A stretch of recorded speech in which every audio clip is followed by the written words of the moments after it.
missed that one. Hello, Sorry. and welcome to a special edition of Money Matters. I'm here, my name is Gary Johnson, COO and co-founder of Bear Staffing Services. And I'm here with Mitch Wienick of Kelleher Associates, CEO of Kelleher Associates, and with Harry Griendling of Double Star, founder and CEO of Double Star. Thank you for being here. We're going to talk today a little bit about jobs and trends in the market and what gentlemen are seeing out there. To start off, we'll go to Mitch. What traits do CEOs look for when hiring senior executives? You know, I think it's fair to say, Gary, that they look for a number of things. But these days, they're certainly looking for a track record of success previous to the hire. They're also looking for people who are highly energetic, people who bring a lot of energy, people who can energize others. In today's world, given how interdependent everything is, they're looking for people who are collaborative, who cooperate with others. They're looking for people who have had success in changing things at an organization, so change agents, people who can do that and do that consistently and do it without breaking things, but to really do it productively. And I think they're also looking for people who have not only a sense of what's going on in the domestic market, but also people who have some international experience too. So those are some of the top things. You know, I could probably go through a list of about 24 things, but those are some things that just come to mind. Okay. Harry, what do you think about that? Yeah, I would agree with that list. I would also add that it's very much dependent on the company and where the company is in their growth cycle, right? So it's very difficult to characterize that. I would echo the need for leadership, for people leadership, for collaboration is high on the list. Global experience is high and getting higher, and I don't see that going away anytime soon. I see at the senior levels, you're going to need to be able to work with people across borders, across countries, across the world, right? And that experience is critical. And I think finally, it's easy to miss this, the ability to impact revenue and margin performance and a proven track record at doing that is becoming, always has been important, but certainly it's getting a second look these days in this economy. Right.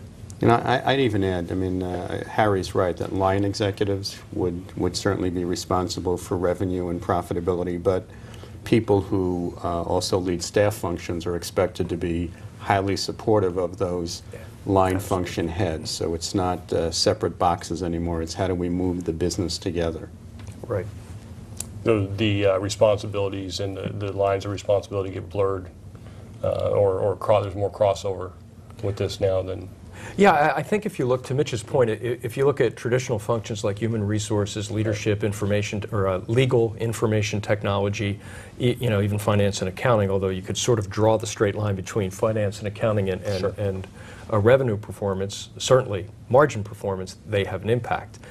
But the other areas, traditionally, what can they really do about revenue and what can I really do about margin? If that's an executive's answer in an interview these days, they won't be moving forward in the process. Right. How do they go about, how much are, you know, the hiring party, how are they going about, how much are they able to check on the stories of the CEO? How are they following up and verifying what the person is telling them? You know, the candidate for the role? Exactly. I think their methodologies are pretty thorough. So, you know, there's obviously a conventional reference check. So a candidate who's in play, who's seriously being considered for the role, will obviously be asked for references.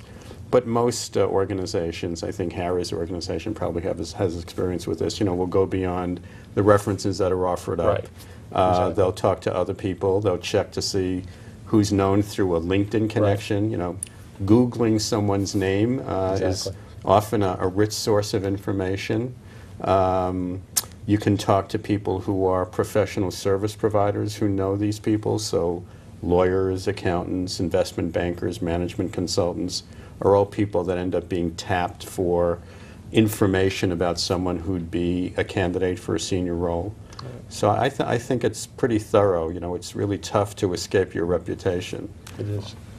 Yeah, I would add that vetting thanks to the internet, has become a lot more robust than it has in the past and easier to do. So, we'll see instances at a lower level, for example, where someone's Facebook page is checked by an employer. And, I think a lot of times as individuals, private citizens, we don't think that stuff we put on Facebook is going to be considered as perhaps a company will take a look at that and decide whether to invite us in for an interview or not based on how wacky our profile looks online. There are actually companies now popping up dedicated to managing your online image. And it's probably a good idea at any level of your career to think about what you're putting online in any fashion. Friends tag you in a photo when you were in Vegas having a good time. It's probably not the best image you want if you're looking for an executive role, right? So probably not. It's worth thinking 2 or 3 times about it because it is so easy to do now.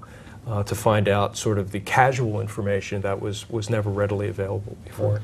I'd also add, Gary, that for very senior executives, many companies, not all, but many, put them through a battery of psychological tests. Good point. Might have them interviewed by an industrial psychologist in addition to the battery of tests. And while none of these are perfectly predictive, they do provide some valuable information about the person you're talking to. So that in context with the other things we were just talking about, your online presence as well as what references say both identified and unidentified, really do paint a pretty rounded picture of an individual. Right. I know I've talked to some people that look for a number of references or a number of recommendations on your LinkedIn profile. Right. If you don't have those recommendations, they won't consider you. I would think, probably at that level, the senior executive level, if you probably can't get the recommendations, chances are that, there may be an issue. Would you agree with that, or?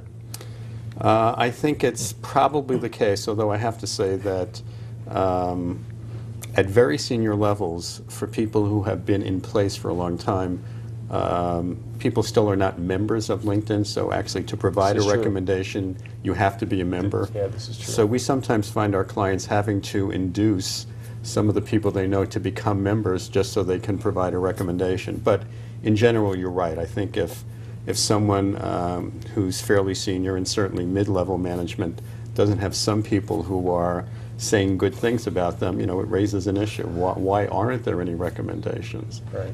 And you need that, I think, to just complete your score, right? To get 100 on a LinkedIn profile, you need some recommendations. Yeah, I think you're right. I think you do. I would add to that there's the other side of that coin, right? And that is, I'm always suspicious when someone has just a few too many LinkedIn recommendations because it sort of indicates that they really went out of their way to gather those recommendations. And I wonder about those. I wonder who's writing them. And I think one of the things that a sophisticated reviewer will look at is the level of recommendation, the detail that is in the recommendation. How many of them came from where and who, and that's all important. So I don't think you can paint it with a broad brush yet, right? Because LinkedIn hasn't been around long enough. But people are looking at LinkedIn profiles. Absolutely. And I would just add one more thing, Gary, and that is people who are really smart about this try to think about the traits and the attributes that hiring companies or recruiters will be looking for, and attempt to shape those recommendations around those traits and attributes. So if you're a senior executive and you're attempting to portray yourself as strategic, you want a recommendation in there that talks about your ability to think strategically. So, I see more and more people who are thoughtful really look at this as a way of validating some of the things I'm already saying in my profile on LinkedIn, in my resume, what I'm saying to people face to face. So there is, a bit of an art and a science in doing that very, very well. Yeah.